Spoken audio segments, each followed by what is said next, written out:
Chapter 10 Nightengale Jakku Anchorite Ridge.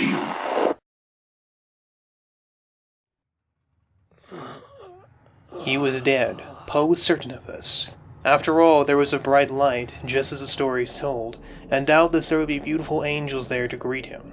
Perhaps he would find his mother there, waiting with a smile. Then he felt a sharp pain in his head, then everywhere else. That wasn't right. If he was dead, then why was he still in pain?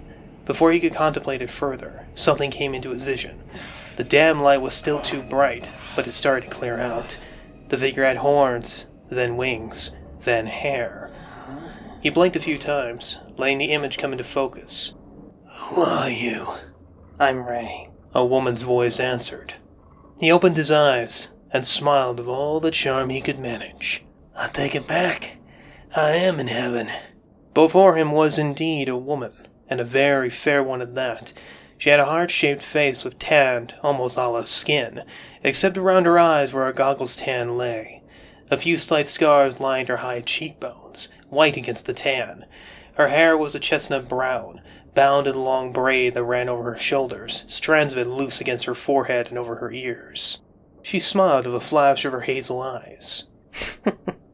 "If you consider Jakku to be heaven, then you have very low standards." "In my experience, you take what you can get." "A real charmer." She turned away from him, doing something he couldn't quite see. He took a moment to look around, noting the steel walls and superstructure. "Where am I exactly?" "Safe," she replied without turning. "For now." "Are you being intentionally vague?" "Possibly." He looked around again, seeing the small creature comforts dotting the large expanse. Most prominent, however, were machining parts, starship parts, engines, and exhausts. Most were on a long workbench, power tools tucked away safely in leather jerkins and safety catches. "Are you a mechanic of some kind?" "Aren't you observant? I'll add that to the rest of your positive traits." He then realized he was wearing a medical gown. His leg was bound in a kind of splint, bags of blue viscous fluid strapped to it. A sudden feeling of vulnerability washed over him, but Poe subverted it with a grin. "Was there anything you particularly liked by chance?" Ray smiled dismissively. "You can turn off the charm. I'm immune." "Fine. Where am I exactly? How long have I been here? Where's Finn?" "I'm not going to say." She turned with her arms crossed, and he got a look at what she was wearing. Strangely, she was dressed like a Tuscan. White and tan robes with trousers tucked into boots, her arms and shins covered in cloth sleeves. Her body was slim, but the shape of her arms looked honed and her eyes had a dangerous glint to them. "And why is that?" he shot back, rising on his elbows. "Because I don't know you, and I don't trust what I don't know." "Well, why don't you come over here and get to know me?" "I don't think so.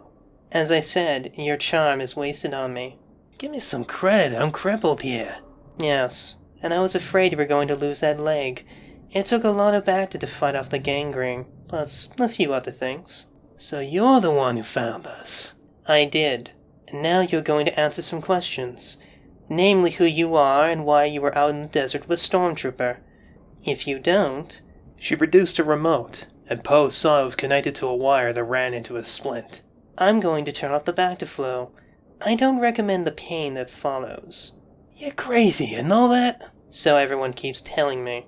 "Oh, and I'll know if you're lying." "Let me guess, you got a lie detector somewhere in here?" "Yes, me. Now, who are you?" Poe took a second to answer, the lie instinctual. "Kesbeh, I'm a charter pilot for..." "You're lying." She pressed the button, and the blue fluid started to drain from the pouches attached to his leg. A burning pain took hold of him and he screamed. "Tell me the truth." "I am telling you the truth!" "No, you're not. Why are you lying?" Through the pain, he considered his choice carefully. If she was with the First Order, then they wouldn't be playing this song and dance here in this scrap hole. For all he knew, she was alone, and she was being genuine about why she was questioning him. Okay, because bad people are looking for me. Can you please stop?" She pressed the button again, and the fluid began to seep back into the pouches. The pain eased as a cooling sensation washed over him. He sighed in relief and lay back on the cot. "Why are they looking for you?" "Because I stumbled into something I shouldn't have. Now they're trying to kill me and my friends. Who are your friends? The stormtrooper? Yeah, well, one of them at least. And why are you friends with a stormtrooper? They're not particularly popular out here. I know, lady, trust me. A couple of days ago they were shooting at me, but this one grew a conscience. I wouldn't be alive without him. She studied his face for a long moment, no doubt trying to see if he was telling the truth. She nodded with satisfaction and asked, "And who's your other friend? You said friends." Again, he considered his answer. The question was so oddly specific that it made him wonder if she was looking for a specific answer. What did that mean exactly? He's a droid, and I ain't telling you any more about him. That's fair. What's your name? Poe Dameron. I'm a fighter pilot for the New Republic Navy. But I'm guessing you already knew that considering you took my flight suit. She nodded, and then she smiled an unreadable smile. She turned and began walking towards a hatch built into the wall. Hey, where you going? Why are you smiling? Someone wants to see you. She then opened the hatch, and he expected to see stormtroopers storming in. Instead, it was the last thing he'd ever expected. Poe? Buddy! He cried, and out of the desert came a screaming BB-8. He tackled Poe, his arms holding him in an embrace as a babble of a million questions came pouring out in binary. Poe did the same, asking things along the lines of where he had been if he was alright. Seriously, man. I did not expect to see you again. Is it safe? BB-8 merely nodded. The pair of them then heard Ray chuckling at them. What are you laughing at, mister? I'm sorry. I just think this is adorable. Thanks. Hey, wait a minute!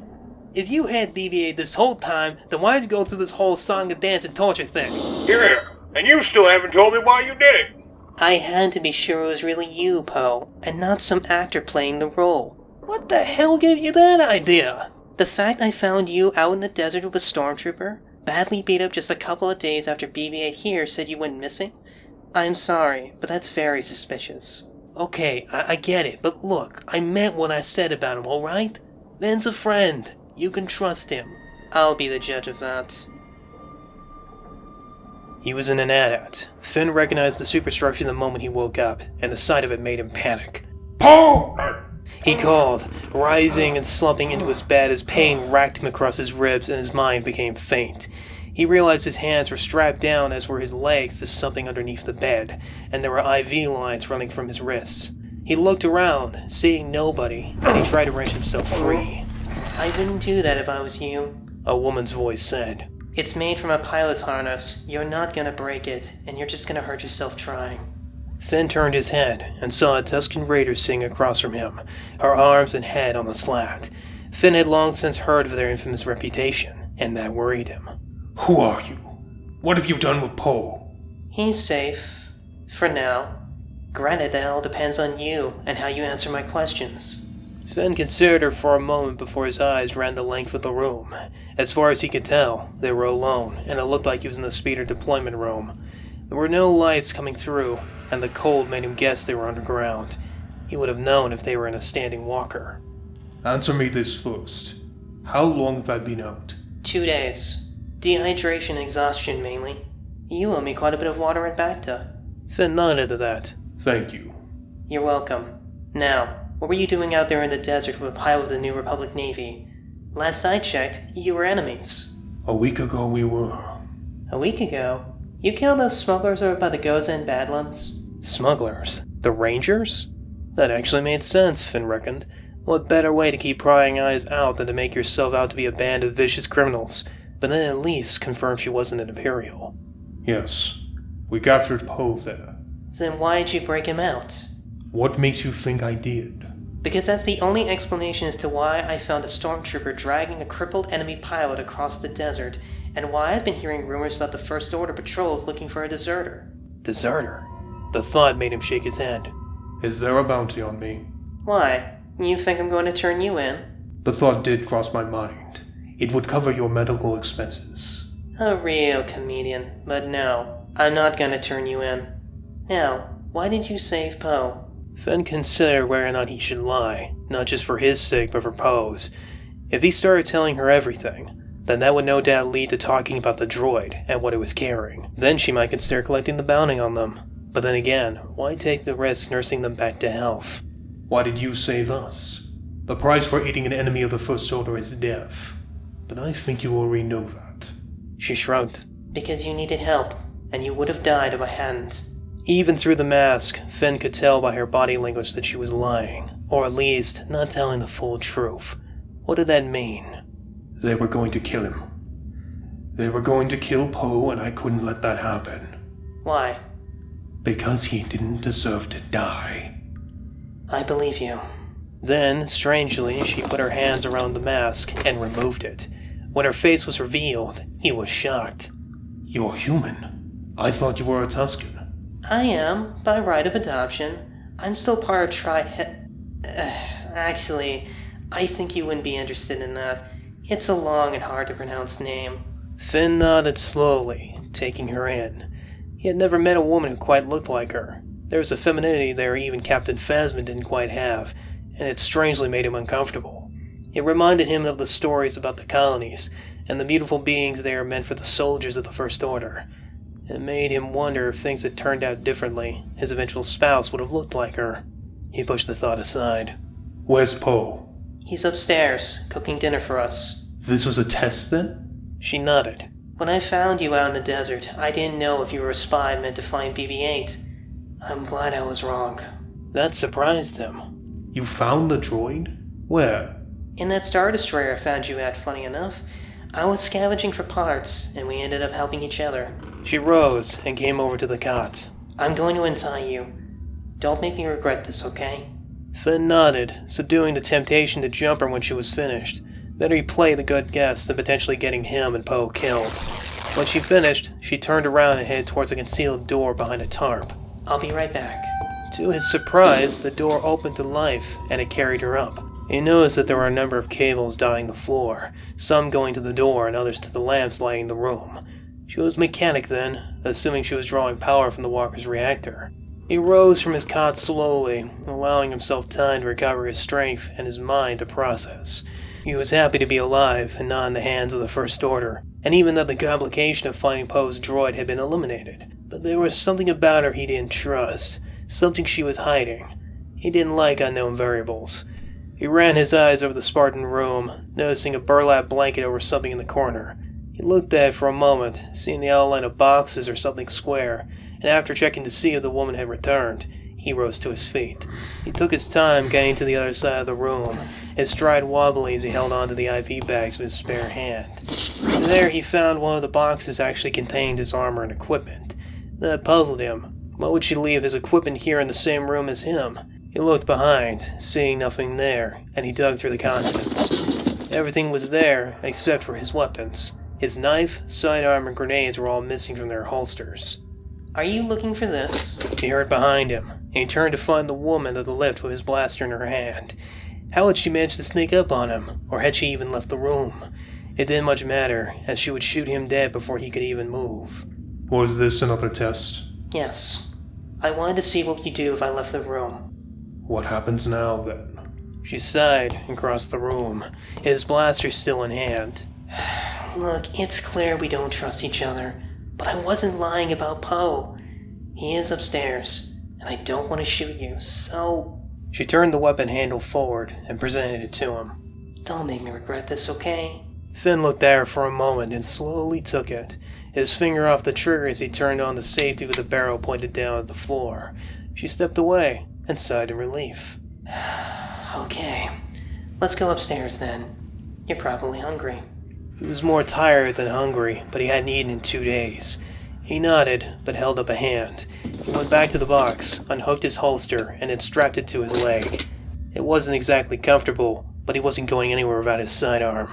They quickly mounted the lift, and as they rose to the top, he said, I never asked your name. I'm Ray. Nice to meet you, Finn. Nice to meet you too. Thank you for saving our lives. The lift dinged, and the door opened to reveal Poe and the droid. Hey, buddy! Glad to see you're okay. Likewise. Finn replied as he stepped down to what he recognized as the main troop compartment. How's the leg? Healing. He tapped the back-to-bag strapped to his braced leg. I have this woman to thank for that. He stirred a ladle in a small pot before bringing it up to his lips. The cubby was. Rations ain't exactly the most tasting then. You haven't had gaunt then. They taste worse and cause indigestion. Tell me about it. Ray chuckled behind him as she got some bowls from a cabinet built into a long table. Well, that's nothing compared to Reaper beetles. Ours, those things will make you puke in 5 minutes. Finn craned his head at that. Ripper beetles were common only to certain worlds in the unknown regions, and most of them were controlled by the First Order. He knew because he had been trained on how to cook them, and they certainly couldn't survive here. He let the question drop, though, as the droid came hovering over. It beeped at him, circling him twice with its beady little eyes squinting at him before it beeped again, more aggressively this time. Finn shook his head. I don't speak binary, droid. BB-8, leave him alone. He's saying if you make the wrong move, he's frying you. The droid pulled out an arccaster and then one of his arms, making a "I've got my eye on you" gesture. Finn frowned, his hand tracing to the butt of his sidearm. Try me, droid. I've killed worse than you. Boys, if you're gonna fight, do it outside. I just got done fixing this place up. Now, She pressed a bowl of steaming soup into his hand. eat, or I'll stun you and force feed you. Finn quietly chuckled at that, taking a seat at a table that looked like it was made from sheet metal. Yes, Mom. The lamplight buzzed in the cool air, and Poe was laughing harder than ever before. You were a damsel in distress. BB-8 slumped into the darkness of the background. Poe just couldn't stop laughing, and Finn quickly realized it was a release. Well, give him some credit, Flyboy. He happened to save this damsel in distress. Yeah, that's like an Ewok saving a gungan. Ow! Poe massaged his shoulder as Ray glared at him. That's an unfair comparison, and you know it. Besides, you haven't had an Ewok or a gungan try to kill you. Actually, I have. Twice. And no, it wasn't my fault. It was just a big misunderstanding. Hey, we agreed not to talk about that. What'd he say? Apparently, Poe was drunk once and tried to punt an Ewok during a Naboo cultural exchange. He spent the night avoiding bombas and spears, and was almost court-martialed in the morning. That made Finn chuckle, and they all looked at him oddly. I have a sense of humor. Yeah? You don't show it often enough. I only laugh at what makes me laugh. He deadpanned as he turned to Ray. What exactly were you doing in a Star Destroyer? Oh, you know, part shopping. My employer's been looking at getting into that Star Destroyer for years, and I got saddled with opening it up for prospects. I found BB-8 down in the engine room. Finn nodded slowly. A theory he'd been slowly piecing together was starting to form, but he needed more to confirm it. And what were you doing down there exactly? Finn, this ain't 20 questions. She's a scavenger and a mechanic. And also a Tusken Raider, who hasn't explained why she's on the opposite side of the galaxy from Tatooine. You do realize we're not required to stay on Tatooine, right? Not since Asherod Head took over. I'm still waiting for an answer. Poe tried to protest, but Ray held up a hand and shrugged. I'm kinda stuck here. 3 years ago, my ship got hit by an asteroid coming out of hyperspace. I'm a bad pilot, sue me. My dad once said I'd crash a ship just being in it, and I think he's right. That's kinda cruel. He's just practical, Poe. Anyhow, I crash-landed here and I've been trying to get off ever since. Then why didn't you turn us in? Surely the money would be enough to get you a transport off-world. Because I'm not the type to nurse you two back to health just to turn you in, and that should be enough. I'm making mud cakes. Do you want any? Hell yeah. Alright. BB-8, I need a hand. As she disappeared through the tarp followed by the droid, Poe turned very slowly to Finn with a frown on his face. Are you trying to take off our host?